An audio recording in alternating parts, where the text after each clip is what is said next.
olha um pouquinho para mim, eu fiquei pensando assim, por que Deus elegeu 4 tipos de pecados? Deus sabe que a gente tem uma variedade de pecado, mas Deus fez uma eleição. E aí eu fiquei pensando nessa eleição desse capítulo aqui, que eu achei muito interessante.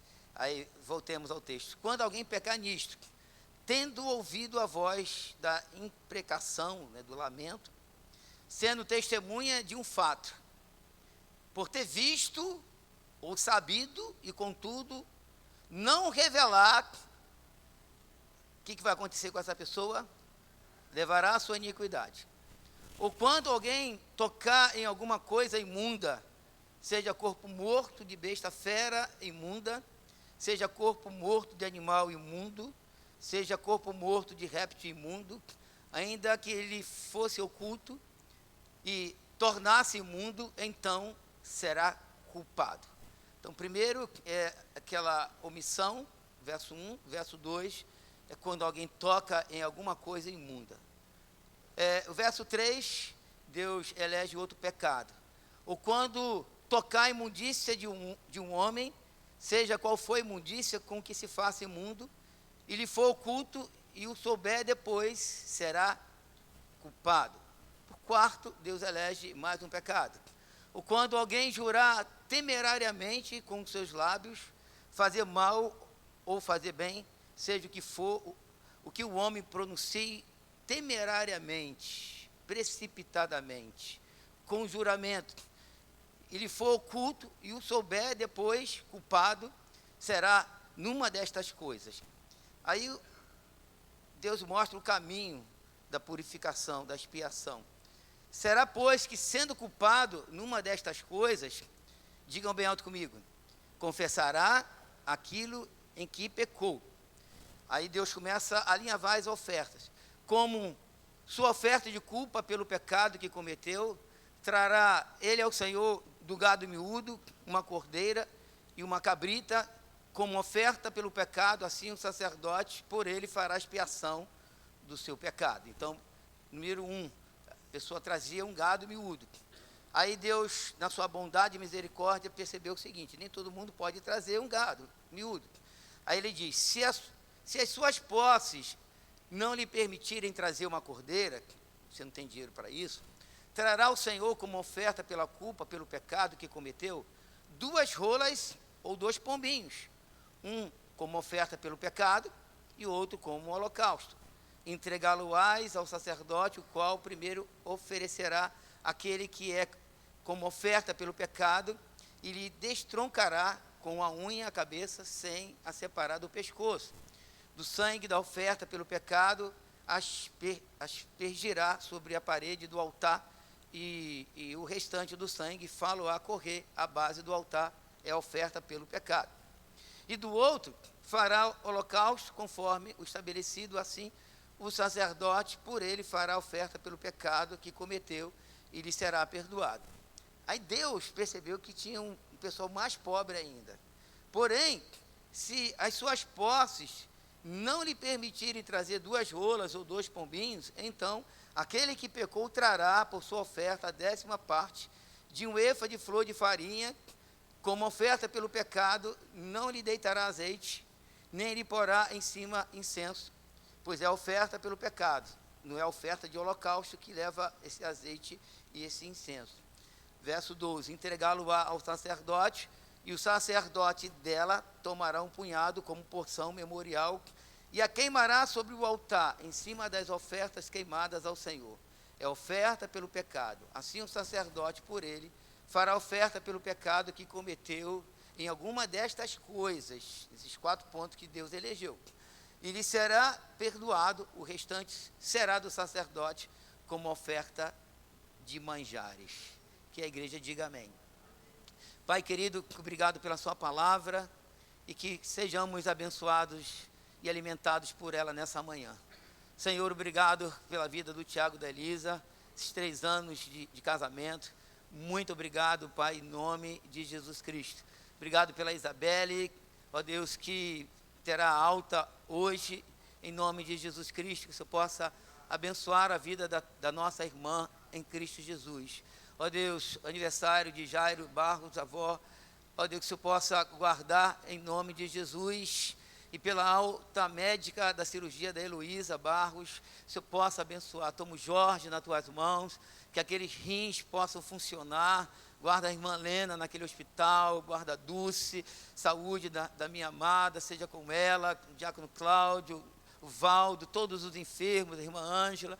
Senhor, todos os que entraram nesse lugar, os que não puderam entrar, que tu possas abençoá-los, visitá-los, Senhor, de uma maneira graciosa, que eles sejam curados, renovados, abençoados pelo poder e autoridade de Cristo. Fala ao nosso coração em nome do Senhor Jesus e que os santos do Senhor digam amém. Podeis sentar, irmãos.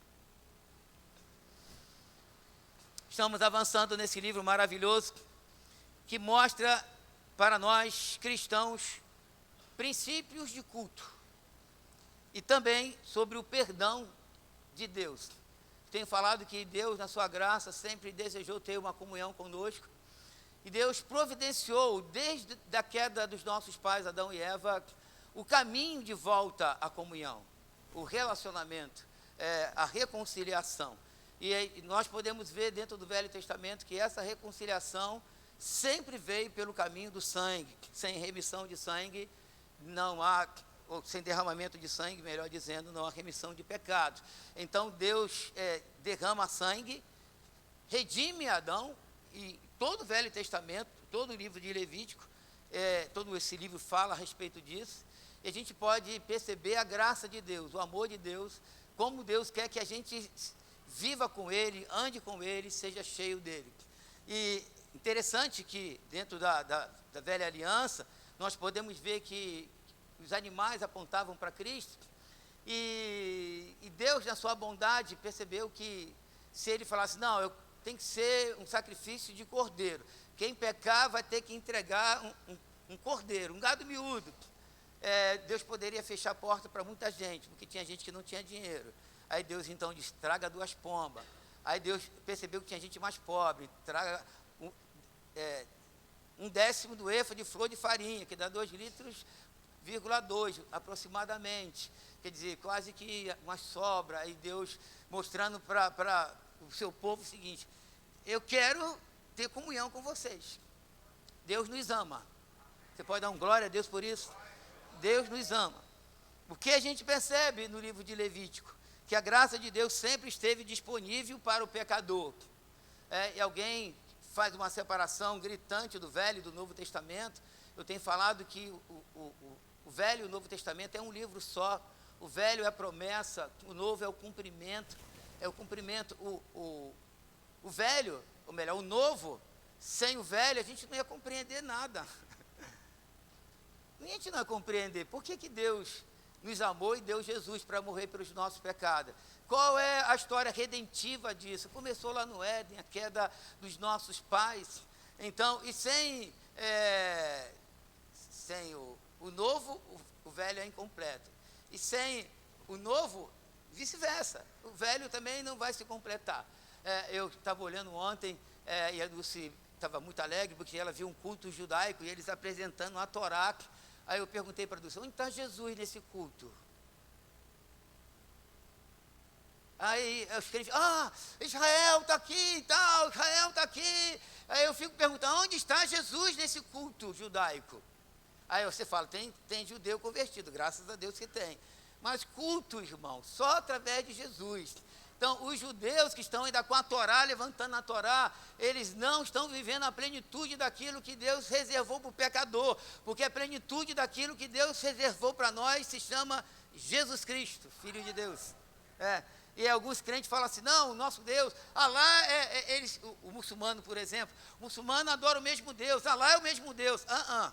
Alá não é trinitariano, não é triuno. O Deus que nós servimos é o Deus Todo-Poderoso, mas tem o Filho e tem o Espírito Santo, é o Deus triuno. Nós adoramos o Pai na mediação de Jesus, no poder do Espírito Santo. Alá não, e os judeus também não. Os judeus adoram o Deus Todo-Poderoso, mas está faltando uma coisa para eles. Está faltando Cristo, Jesus Cristo, Salvador. Senão, eles não serão salvos. O remanescente vai ser salvo, diz Paulo sobre os judeus, mas o remanescente que reconhecer Jesus como Senhor e Salvador da alma. Só Jesus Cristo salva, irmãos. Então a gente precisa compreender o Deus o qual nós servimos. Hoje nós vamos continuar vendo como a graça de Deus é maravilhosa. Ele não deixa ninguém de fora da sua comunhão, e ao possibilitar a aproximação de todos os arrependidos, para que todos os arrependidos se purifiquem através do sacrifício. Porque Deus tem prazer em se relacionar conosco. Eu tenho falado para os irmãos que o nosso problema é pecado. E às vezes a gente entra para o culto para adorar a Deus sem confissão. A gente entra para adorar a Deus sem se lamentar pela nossa miséria, pelos pensamentos, pelas palavras, pelas obras que nós cometemos, pela dureza de coração, pela falta de perdão que a gente deixa de dar para alguém, pela amargura que a gente traz no coração de alguém que nos feriu, e a gente entra naquela porta como que tivesse tudo certo. Isso já se passaram 10 anos, tempo não apaga pecado. Guarde essa frase, tempo não apaga pecado, o que apaga pecado é a confissão e através do sangue de Jesus Cristo, somente isso, senão ele fica marcado lá. Nós precisamos de confissão de pecado. Então nosso problema é pecado, e muitas vezes a gente vem cultuar a Deus sem o arrependimento, sem a confissão, sem quebrantamento diante do Senhor. A gente canta, a gente ouve, e muitas vezes pode ser consequência que você entra de um jeito e sai do mesmo jeito daqui. Do mesmo jeito, muitas vezes você entra e sai do mesmo jeito, não acontece nada. A dureza do coração, o pecado faz separação entre nós e Deus, mas o Senhor, Ele disponibiliza esse acesso a nós, essa comunhão, Ele quer ter comunhão com a gente. Então, nós podemos dividir esse bloco em algumas partes. Primeiro, Moisés descreve o caminho da culpa. No versículo 1, ele diz o seguinte: quando alguém pecar nisto, tendo ouvido a voz da imprecação, sendo testemunha de um fato, por ter visto ou sabido, e contudo não revelar, levará a sua iniquidade. O que Moisés está dizendo aqui? Quer dizer, Deus, através de Moisés, está dizendo aqui: se pessoa vê alguém praticando pecado, vê uma voz de imprecação, ela é testemunha de um fato, diz aqui, é testemunha de um fato, e contudo não revelar, quer dizer, fala de omissão. Ela vê o irmão pecando e se omite. Isso é muito comum entre nós. A gente tem assim uma postura não cristã, não bíblica. A gente acha melhor o silêncio do que a gente confrontar alguém em amor. Essa semana eu tive uma experiência maravilhosa, que eu estava estudando o texto, lendo o texto, eu tive que pegar o telefone e dar uma ligada, porque um dia ou 2 dias antes, não me lembro quantos dias atrás, do fato, eu estava conversando com umas pessoas numa mesa, almoçando, e uma delas bateu na mesa e falou alto com o outro e falou muito ríspido com o irmão. Aí foi aquele silêncio na mesa, todo mundo ficou em silêncio. Aí o papo continuou a rolar, e aí todo mundo no final foi para casa e conversando, tal. Aí eu estudando isso, eu falei, não dá, eu tive que ligar para o irmão. Falei, tudo bem, irmão, estou ligando para você porque estou muito triste, fiquei envergonhado, porque foi no lugar público, ele bateu na mesa, falou alto assim, não tinha muita confusão lá, no restaurante tinha muita gente, e aí eu acho que as pessoas não perceberam, mas eu fiquei com vergonha. Falei, fiquei com vergonha. Falei, não o que você disse, mas como você disse, em público. Eu não podia me omitir, porque quando a gente... Aí ele arrazoou comigo, eu arrazoei com ele, mas eu tive que falar com ele, né? Então, é mais fácil a gente se omitir, a gente fala assim, eu não vou perder o irmão, porque se eu confrontá-lo, ele vai fugir de mim, não vai querer mais falar comigo. Só que tem um problema aqui, a gente vai ver isso. O que temos que levar em profunda consideração nesse versículo 1? Primeiro, que o transgressor precisa de ajuda.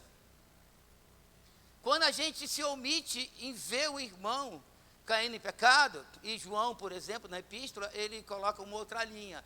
Ele diz o seguinte: se você vê algum irmão praticando pecado não para a morte, rogue por ele e Deus o salvará, Deus o perdoará.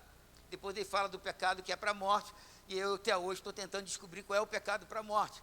O único pecado que eu sei que não tem perdão é a blasfêmia contra o Espírito Santo. Eu não sei qual era a ideia que João tinha quando escreveu o pecado para a morte, né?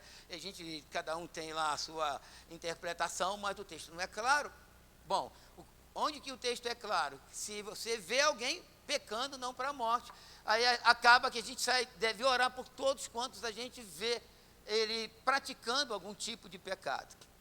Segundo, que também é sério, muito sério, se ficarmos calados, eu quero voltar aqui para o texto, lá a parte B, lá no final, contudo, não revelar, levará a sua iniquidade. Quer dizer, o silêncio nesse caso não é o caminho saudável espiritualmente, para quem viu e se calou. E a gente acha que por a gente se silenciar, por a gente não deixar de confrontar em amor, porque a gente precisa confrontar uns aos outros em amor. A gente tem alguém que está fazendo alguma coisa errada, a gente fala: meu irmão, por favor, Bíblia condena isso. Abre a Bíblia para ele, mostra para ele. Aí se ele não aceitar, aí ele está deixando de aceitar a palavra de Deus, o próprio Deus, porque o verbo se fez carne. Está deixando de aceitar o próprio Cristo, aí não é mais problema seu. Ele vai ter que se voltar para o Senhor. Veja o que Paulo fala em Efésios 5:11. Hoje a gente não tem a tela, a gente está sem internet, não sei porquê. Efésios 5:11. Vejam só o que o apóstolo Paulo diz aqui.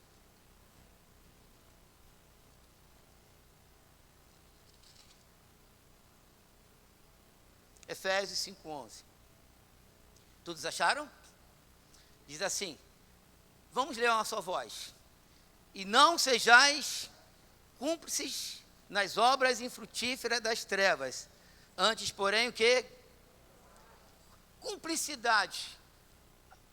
Como a gente pode ter cumplicidade no fato que a gente participa, como diz Levítico 5:1, um fato que a gente viu? Como é que a gente pode ter cumplicidade? No silêncio. Porque o silêncio, ele pode ser muitas vezes um sinal de sabedoria. Mas no caso de pecado, ele não é um sinal de sabedoria. É um sinal de culpa. A gente está sendo culpado junto com o transgressor. E a gente não para fazer esse paralelo, tanto de Levítico como de Efésios 5:11, quando Paulo diz para a gente não ser cúmplice com as obras infrutíferas das trevas, a gente tem que reprovar. Reprovar como? Como é que a gente vai reprovar? Eu não aceito isso. Isso está errado. Isso não é de Deus. Você não está fazendo a coisa certa. E a gente, infelizmente, essa cultura de boa vizinhança, ou cultura de bom irmão. O que é um bom irmão? Um bom irmão é aquele que vê a gente indo para o abismo e puxa a gente pelo braço. Esse é um bom irmão. Bom irmão não é aquele que vê a gente fazendo qualquer coisa e fica calado. Bom irmão não é aquele que vê a gente em pecado e fica quieto. Esse não é bom irmão. Essa não é uma boa companhia para eu andar. Uma companhia para eu andar é aquela companhia que quando eu tropeçar em algum ponto, ele fala assim: Jorge, opa, vigia, filho, você está na carne. Cuidado, a carne é fraca.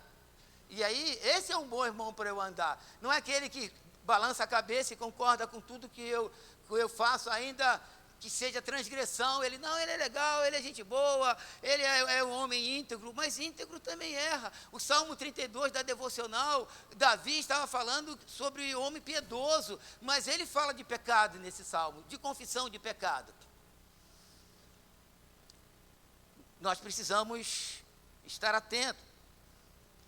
O silêncio, repito, nem sempre é um ato de sabedoria, mas pode ser uma omissão condenada. E isso é sério, a gente precisa pedir graça a Deus, força a Deus, e amar de verdade os nossos irmãos, que a gente se relaciona, que a gente sai, que a gente tem comunhão, que a gente come 1 quilo de sal com ele, porque quando a gente come 1 quilo de sal com alguém, certamente a gente vai perceber coisas na vida dessa pessoa. De longe está todo mundo bonitinho, de perto a gente tem os olhos mais atentos, a gente vai descobrir as falhas dessa pessoa.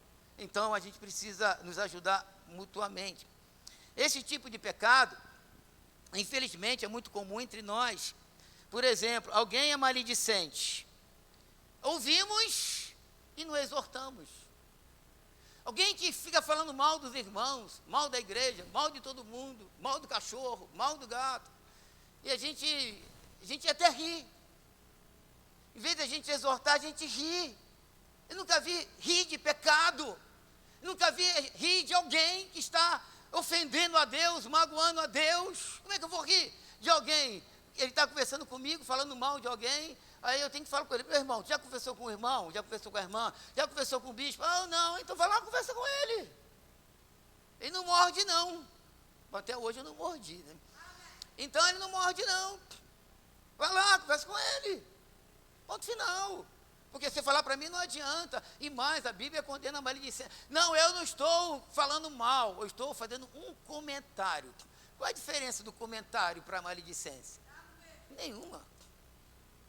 Nenhuma. E a gente fica calado, né? Ou alguém mente, a gente vê que ele está mentindo e a gente não fala nada, fica quieto.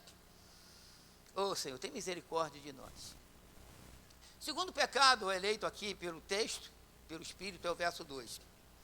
Ele diz: ou quando alguém tocar em alguma coisa imunda, seja corpo morto, de besta fera imunda, seja corpo morto de animal imundo, seja corpo morto de réptil imundo, ainda que lhe fosse oculto, tornar-se-á imundo, então será culpado.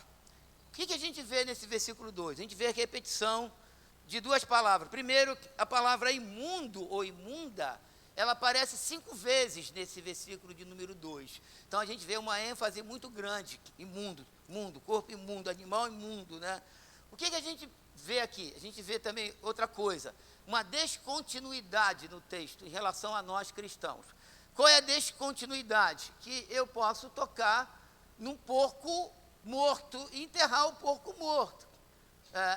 E o porco era considerado um animal imundo. Eu posso pegar um escorpião, que era considerado imundo, e pegar o escorpião morto e enterrar. Eu não me torno imundo. Isso aqui é, então, para o texto, para o Novo Testamento, há uma descontinuidade. Eu não fico imundo se eu tocar em algum animal relacionado nesse Levítico 5:2. Mas tem uma continuidade. Qual é a continuidade? É o princípio, que nós devemos de guardar as nossas mãos para não tocar em coisa imunda. Porque a partir do momento que eu pego com as minhas mãos, que são santas, as suas que são santas, se eu tocar em alguma coisa imunda, eu sou culpado, eu fico imundo, né? Bom, tipo assim, se eu tocar com as minhas mãos no mouse e clicar num site pornográfico, o site pornográfico é imundo? Sim ou não? Aí a gente fala da internet, mas os sites, Satanás, ele coloca lá uma série de coisas para nós, mas essas coisas, elas não são acessadas por Satanás, elas são acessadas por nós. Somos nós que acessamos. A gente escolhe o que a gente quer ver e quer estudar na internet. Então, se eu pego a minha mão, que é santa, clico em algo pornográfico, eu estou tocando em algo morto, algo sem vida, algo imundo, eu fico imundo. Aí eu entro para o culto e aí eu não confesso os meus pecados.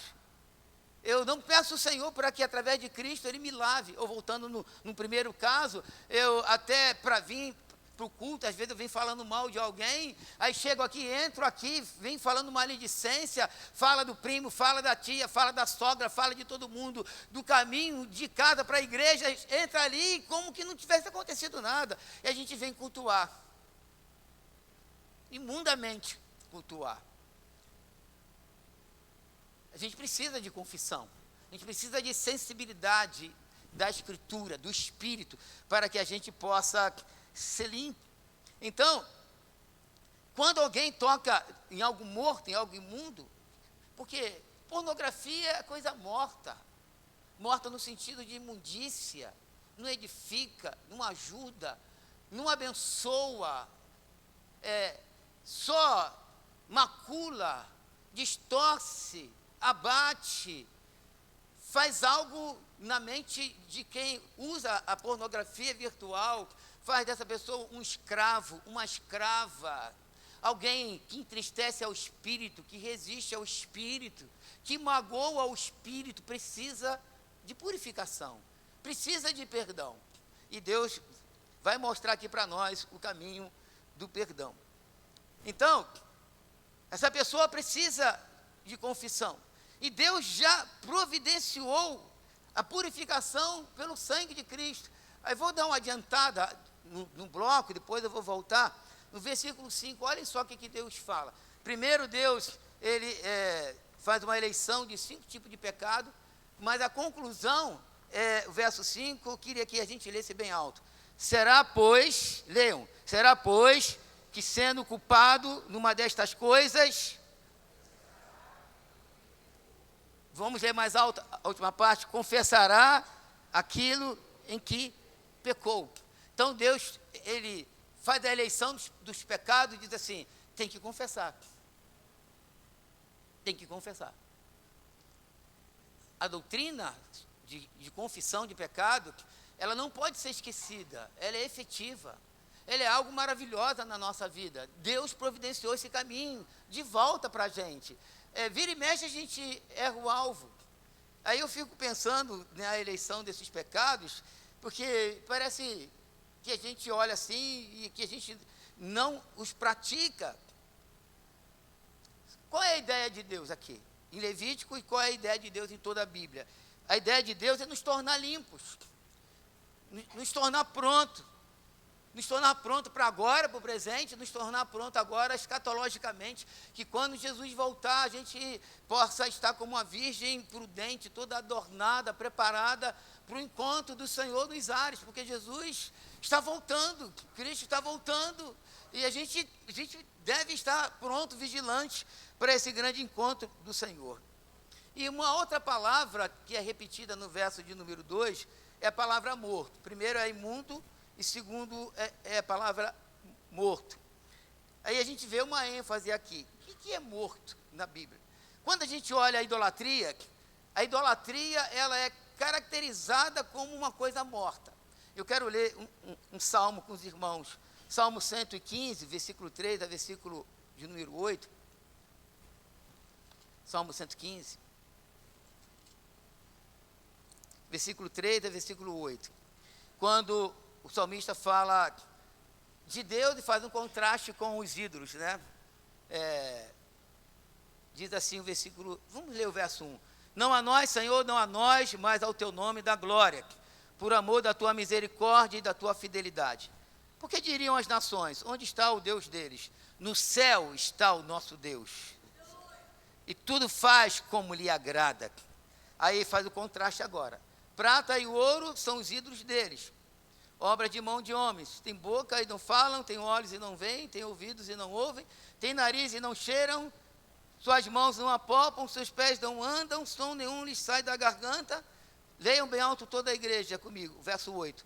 Tornam-se semelhantes a eles os que o fazem e quantos nele confiam. Quer dizer, tornam-se semelhantes a eles. O ídolo é o quê? Morto. Tem boca e não fala, tem olho e não vê, tem ouvido e não ouve. O ídolo é algo morto. A idolatria, quando a gente entra na idolatria, a gente entra num campo de morte. Só que você pode falar assim, mas eu não adoro imagem de escultura. Mas eu escutei uma frase do bispo Walter, lá no Retiro, que ela tem ecoado na minha mente e no meu coração. E a frase é a seguinte: o trono nunca está vazio. Vou repetir essa frase. O trono nunca está vazio. Isso significa o seguinte: ou Deus está sentado no trono e a gente está adorando a Deus, ou quem está sentado no trono somos nós, nosso ego, nosso prazer, nossos sonhos, nossos desejos, nossa família, nosso dinheiro, nossos diplomas. O trono nunca está vazio. E se o trono nunca está vazio, Deus precisa estar sempre assentado nesse trono. Porque se Deus não estiver assentado nesse trono, a gente entra dentro dessa ideia de Levítico capítulo 5, verso 2. Nós estamos, verso 3, melhor dizendo, nós estamos tocando em coisa morta. A idolatria é morte.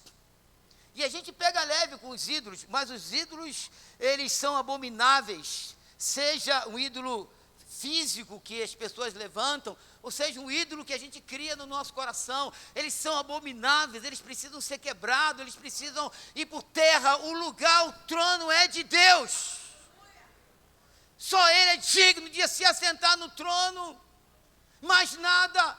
E todas as vezes que a gente se assenta no trono, a gente fica imundo, a gente entra para o culto, para adorar a Deus, com o trono ocupado não com a pessoa de Deus, mas com o nosso ego doente, nossos desejos, nossos pensamentos.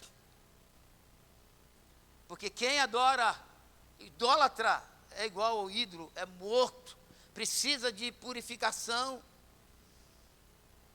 Eu acho, repito, que pegamos muito leve com eles, com os ídolos. Terceira coisa, terceiro pecado, voltemos a Levítico.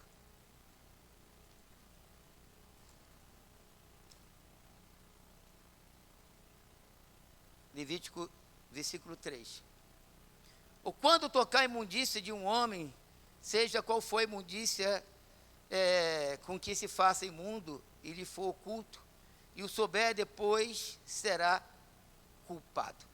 Quando a gente olha, aqui a gente encontra descontinuidade e continuidade. O que significa tocar na imundícia de um homem? Pode ser fezes, e às vezes a gente andando no mato pode pisar numa obra dessa. E aí, se você for andar no mato, por aí, e pisar numa obra dessa de homem, significa que você vai descer do mato imundo. Vai ter que lavar o pé, né? Lavar o pé bem lavado, né? Se estiver descalço. Mas você não vai ficar imundo. Aí, então, há uma descontinuidade. Outra coisa que obra de homem, como diz aqui, tocar a imundícia de um homem, pode ser o sêmen do homem.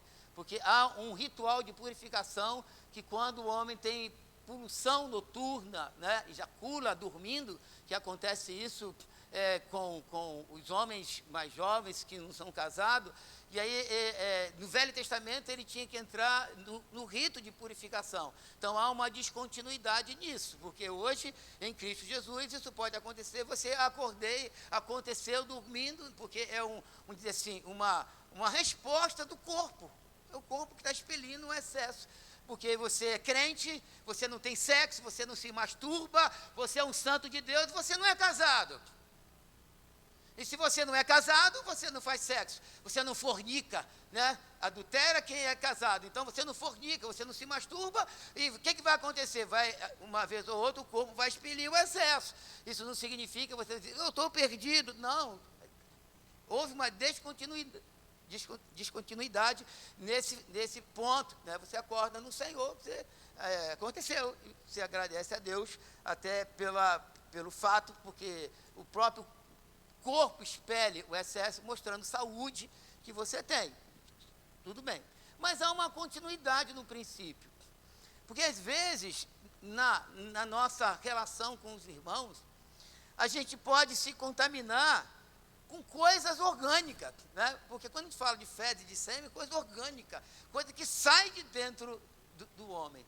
E às vezes a gente se relaciona com pessoas, a gente tem que, de uma forma ou de outra, para que as pessoas que andam com a gente, elas precisam passar por um crivo bíblico. Por exemplo, Provérbios 22, 24, 25. Provérbios 22, 24, 25.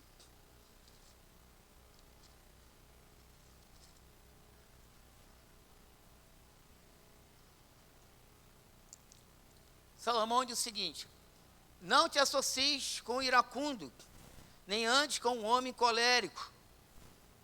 Por quê? Leia o verso 25. Para que não aprendas as suas veredas, e assim o quê?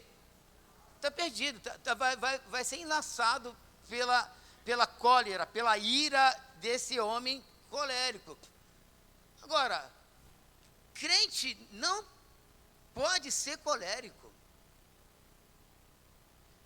porque uma pessoa iracunda, ela é carnal, e o crente, ele tem que produzir o fruto do Espírito, que é a mansidão, que é o domínio próprio. Mas quando alguém é iracundo, briga com tudo, você pega uma carona, por exemplo, pega uma carona com o irmão, aí o irmão no trânsito leva uma fechada, ele fica brabo, xinga a mãe do outro, buzina, grita, aí tu fala assim: meu irmão, para o carro que eu vou descer. É por quê? Não, eu sou crente, pô. Isso não é postura de crente. Não dá para andar com você, não, eu vou descer aqui. Ou então, se você tiver a política do bom irmão, que para mim essa não é uma boa política, é uma má política, você vai ficar quieto e não vai andar mais com ele, sem falar com ele que ele é um iracundo, que ele não pode proceder do jeito que procedeu. Aí Salomão fala, verso 5, para que não aprendas as suas veredas, e assim laça a tua alma. E a gente não liga muito para isso.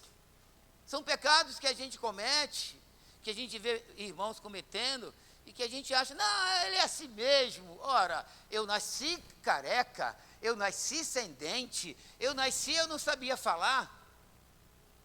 E eu fui crescendo, o cabelo cresceu, o dente cresceu, depois caiu. Eu cresci, aprendi a falar, pelo menos um pouquinho, né? Quer dizer, eu progredi. Na minha vida cristã eu tenho que progredir, eu tenho que crescer, eu não tenho que ficar tomando leite a vida toda, eu não tenho que ser um carnal a vida toda, como Paulo disse aos Coríntios: vocês são crianças, vocês são carnais, eu não posso dar alimento sólido para vocês, ou como o escritor aos Hebreus disse: vocês já eram para ser mestre, mas vocês ainda precisam tomar mingau. Ora, vou ficar a vida toda tomando mingau? A gente vai ficar a vida toda assim, calados, sem admoestar, sem arrazoar com os irmãos, no amor de Cristo, ensinar uns aos outros, discipular uns aos outros, mostrar o caminho da Bíblia uns para os outros. Será que a gente vai ficar brincando de igreja? A gente não pode brincar de igreja, a gente não pode brincar de crente. Deus quer que a gente cresça. Aí a gente fica calado. Esse tipo de pecado é muito comum entre nós. Vivemos tocando em coisas imundas de pessoas que andam com a gente entra no culto. Às vezes até dentro do carro, marido e mulher, tem marido que é brigão, tem mulher que é brigona, aí fala que não tem que falar, aí vem para a igreja, aí discute, briga, aí cheio de ira, aí entra aqui e não se conserta, não pede perdão a Deus. Aí quando acabar o culto, converse com o seu cônjuge: me perdoe, eu me excedi. Converse com seus filhos: eu me excedi. Eu falei aqui do Paul Washer, que eu gostei da mensagem que ele pregou e da introdução que ele deu num congresso, que aí ele pegou o microfone, deu a saudação dos irmãos e disse assim: irmãos, antes do culto estava ali, lá no saguão, né, conversando com os irmãos, e alguns irmãos vieram falar comigo: você é um grande homem de Deus. Daqui a pouco veio: você é um grande homem de Deus. Aí ele começou: irmãos, não existe grande homem de Deus, existe pequeno homem de Deus. O pastor Dilene, que era da Nova Vida e faleceu, ele dizia o seguinte: se é servo não é grande, se é grande não é servo. Servo é pequeno. Aí ele disse assim: não existe grande homem de Deus. E outra coisa, você não me conhece, você não sabe como eu trato a minha mulher, você não sabe como eu trato meus filhos, você não sabe se eu peço perdão aos meus filhos. Como é que você vai dizer que eu sou um homem de Deus? Eu gostei. Você não conhece? Não, homem de Deus, não. Aí entra alguém ali discutindo, a gente olha aquele irmão abençoa, aí não se reporta a quem você ofendeu, a sua família que você ofendeu na vinda para a igreja, para cultuar a Deus. Tem que confessar, tem que se arrepender, porque essa é a ideia de Deus, esse é o desejo de Deus. Qual é o caminho da purificação? Primeiro temos que tomar a ciência do pecado. Como a gente toma a ciência do pecado? Eu falei isso domingo próximo passado, por duas vias. Primeira via, pelo estudo da palavra de Deus. Nós precisamos estudar mais a palavra de Deus com seriedade. Nós precisamos meditar na palavra de Deus com mais seriedade, com mais profundidade. A gente precisa ler a Bíblia toda, de Gênesis, Apocalipse, voltar de Apocalipse para Gênesis, depois de ir para Gênesis para Apocalipse. Todo ano a gente precisa ler as Escrituras, meditar na palavra de Deus. E segunda coisa, ser cheio do Espírito Santo, porque é o Espírito Santo que nos convence do pecado, da justiça e do juízo. Porque entrar para cultuar a Deus e achar que está tudo certo já é um problema. Eu nunca entro aqui achando que está tudo certo. Eu nunca entro para orar achando que está tudo certo. E que não está. A primeira coisa que eu faço é a confissão de pecado. Eu tenho que confessar os meus pecados. Eu tenho que meditar e pedir ao Senhor. Se a Bíblia diz que não devo participar das obras das trevas, eu participo, eu entendo que naquele momento pequei. Isso precisa de confissão. Eu quero ler 2 textos. Primeiro, eu já li 2 vezes. Levítico 5:5, quando ele fala que a gente precisa confessar pecado. Nós já lemos. E o segundo texto é 1 João, capítulo 1, versículo 9. Epístola de João.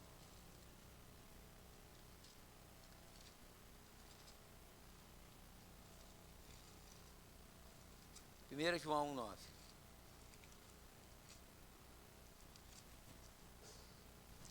Vamos ler bem alto, uma só voz. Leamos.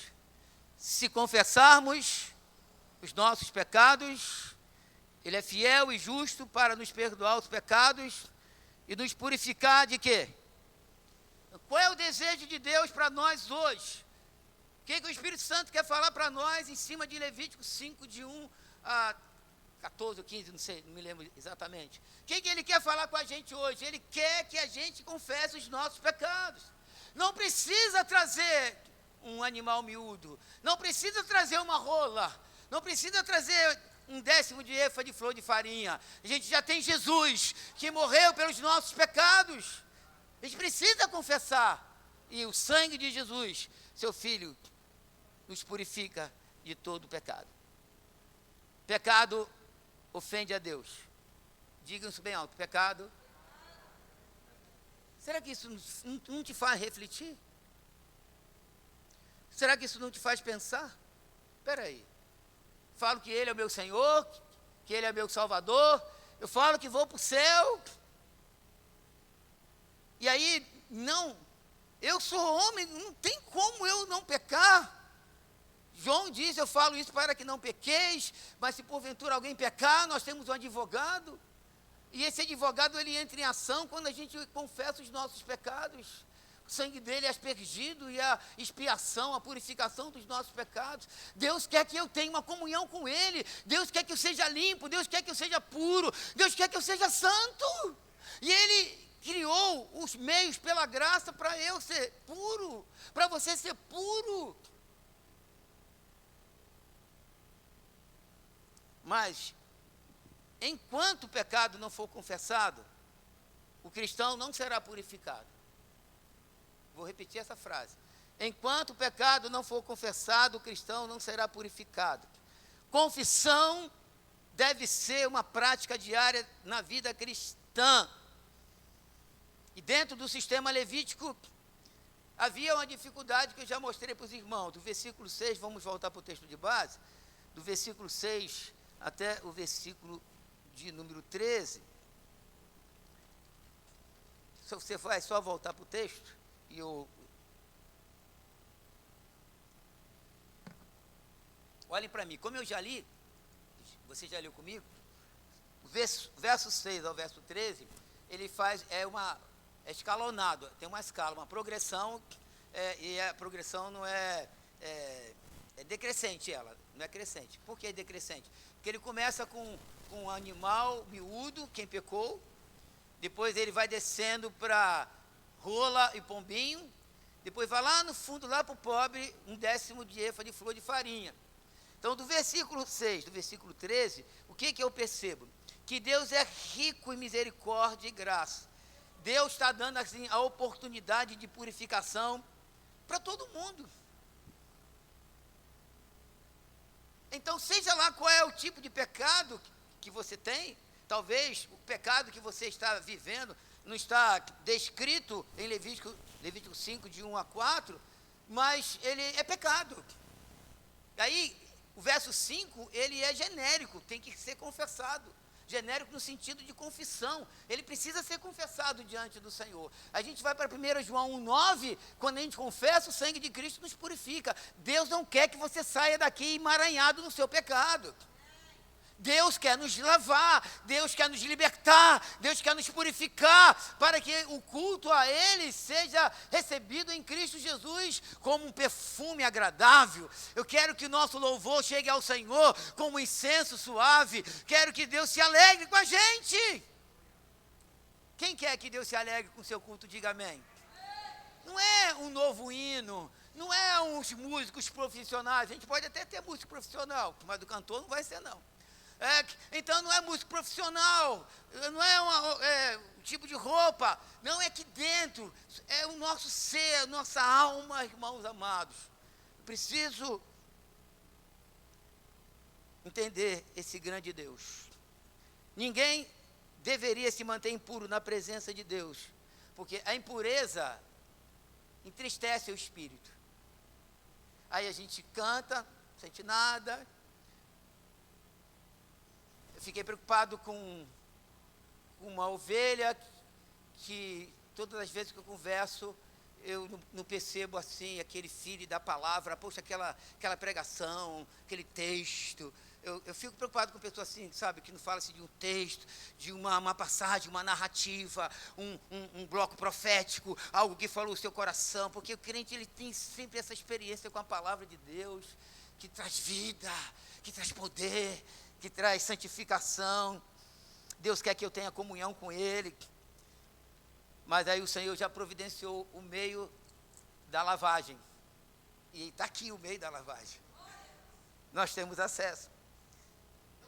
Bom, Levítico mostra o meio, mas como isso se aplica a nós hoje? Porque quando a gente fala de perdão, e a Igreja Católica, essa semana eu vi o filme de Lutero. Eu gosto muito do filme de Lutero.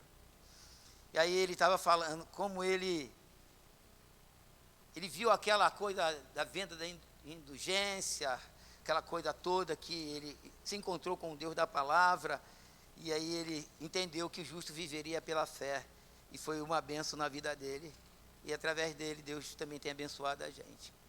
Mas aí Pedro, ele diz uma coisa para nós, para eu concluir. 1 Pedro, capítulo 1, verso 17. Olhem só que texto maravilhoso, irmãos. Glória a Deus, glória a Deus. 1 Pedro 1, 17 a 21. Ora, se invocais como Pai aquele que, sem acepção de pessoas, julga segundo as obras de cada um, portai-vos com temor durante o tempo da vossa peregrinação, sabendo que não foi mediante coisas corruptíveis, como prata ou ouro, que fostes resgatado do vosso fútil procedimento, que vossos pais vos legaram, a herança que nossos pais deixaram. Mas, leiam bem alto comigo, mas pelo precioso sangue, digam precioso. Pedro, olhem para mim, Pedro poderia dizer o seguinte, mas pelo sangue como de cordeiro, como muitas vezes a gente encontra, mas Pedro estava tão... Porque ele está fazendo uma relação entre prata e o ouro, então está colocando os metais, fazendo um paralelo, aí ele usa esse termo, mas pelo precioso, dando a ideia que é muito mais precioso do que o ouro depurado, pela prata, mas pelo precioso sangue, como de cordeiro, sem defeito, sem mácula, o sangue de Cristo, conhecido com efeito, quando? antes da fundação do mundo, glória a Deus, porém, manifestado no fim dos tempos. Por quê? Por amor de vós, que por meio dele tendes fé em Deus, o qual o ressuscitou dentre os mortos, e lhe deu glória, de sorte que a vossa fé e esperança estejam em Deus, que a igreja de Deus diga amém. Deus já providenciou um meio precioso, o sangue de Jesus. Não tem por que a gente entrar por aquela porta para cultuar a Deus, trazendo coisas do nosso coração, maledicência, se contaminando com pessoas iracundas, e a gente nem faz uma abordagem para essas pessoas, a gente fica calado, a gente acha que o nosso silêncio é um silêncio de sabedoria, mas é um silêncio de culpa. Nós estamos tomando culpa para nós. A gente entra para aqui, o que está acontecendo? O culto é assim, o culto podia ser melhor, o culto poderia ser, que não tem a liberdade da adoração, os irmãos não abrem a boca, os irmãos, como na geração passada, a gente via tantos irmãos chorando, tantos irmãos falando em mistério, hoje ninguém chora mais, hoje ninguém fala em mistério mais, hoje não cai mais demônio, antigamente nas igrejas, vira e mexe, estava caindo demônio, eu não estou querendo que caia demônio não, mas a gente via cair demônio, hoje os demônios não se manifestam mais, e aí a salvação a gente não batiza mais, não tem mais batismo, não tem alma se convertendo, aí a gente fala, o que está acontecendo?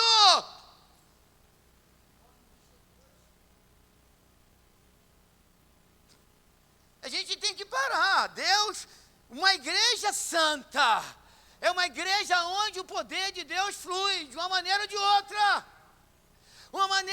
Uma igreja santa, santificada, o Espírito Santo tem liberdade para operar, e a gente voltar a chorar, a gente voltar a falar em outras línguas, segundo o Espírito nos conceder que a gente fale, a gente continuar ganhando almas, expelindo demônio, falando do nome do Senhor, do poder do nome do Senhor. A gente não é um clube, irmãos, a gente é uma igreja. Uma igreja. O Evangelho é o poder de Deus para a salvação de todo aquele que crê. Onde está o poder de Deus? Ele flui através de nós. Deus é soberano, obviamente que Deus é soberano, mas Ele está nos chamando para a gente participar dessa operação gloriosa dEle. É como que a gente vai fazer? A gente precisa parar e pensar. Eu quero concluir para a gente orar. E a conclusão é Levítico 5:5. Que você possa sair daqui com Levítico 5:5. Porque você sabe do contexto. Contexto, Deus elege 4 tipos de pecados. Vamos ler bem alto, essa é a conclusão. Leamos. Será, pois, que sendo culpado numa destas coisas, confessará aquilo que pecou. Deus está dizendo assim, vou matar você. Não, Deus está falando, confesse. Confesse. Eu queria que a gente reclinasse a cabeça. Que a gente, uma oração silenciosa, uma oração pessoal, minha, tua,